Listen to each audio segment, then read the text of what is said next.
Hey, it's Remington, Amarillo Land Services.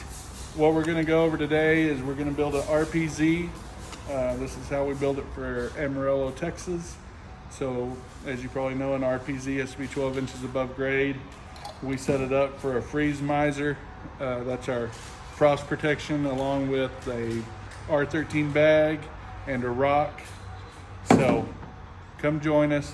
Right now we're putting in our reducers into the 1.5 inch elbows. So the way we build it, and this doesn't have to be built this way, but we're using 1.5 inch Schedule 80 for our risers. Comes down, hits elbow, and then we'll jump back into 1 inch into our master valve, and then it'll also go 1 inch into the RPZ.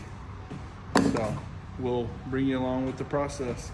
Okay, so what Chris is about to do, we've cut a 1 inch by 12 inch machine nipple in half, and then we're gonna put it on each end of the RPZ. I have my guys tighten at the very end because we're gonna mar this all up, and then we're gonna cut it down really short. We'll have a good, nice, clean piece of pipe that hadn't had a wrench put on it.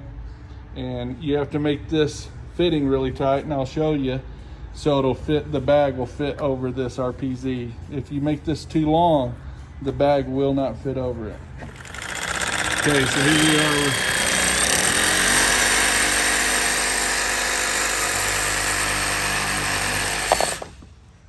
Cut these just long enough that bushing is going to sit right there to the threads. We have these shut so none of our stuff gets in there from cutting it.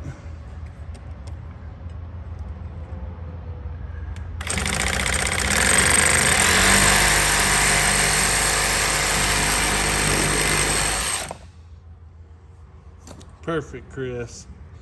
So you want to get all these burrs out of here. We'll clean that off real good, and then we're going to glue our 1.5 inch elbows on. And like I said, the reason we're doing this is so the bag will fit over this. Okay, so now we've put our elbow on. We got our 12 inch leg, and on this side, this is what's going to be really different. This is 12 inches too, but we've put a 1.5 inch by 3/4 T on, and then this is for a freeze miser. This is what I use. Freeze miser at 37 degrees, it's going to start dripping out. So that's one of our freeze protections.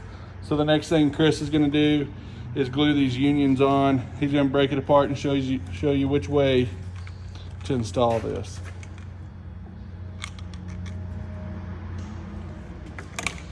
So your collar goes on first, and then your piece with your O-ring. Something to be mindful of is to always keep an eye on that O-ring. You don't want to lose that.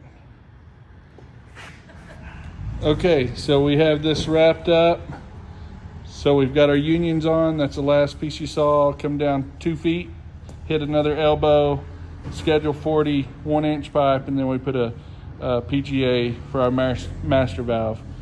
And then over here, same thing. And then we have a female adapter. We'll put a brass fitting in for PEX.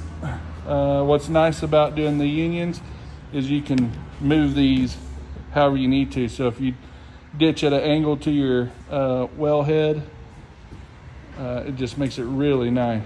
So anyways, that's how you build a RPZ.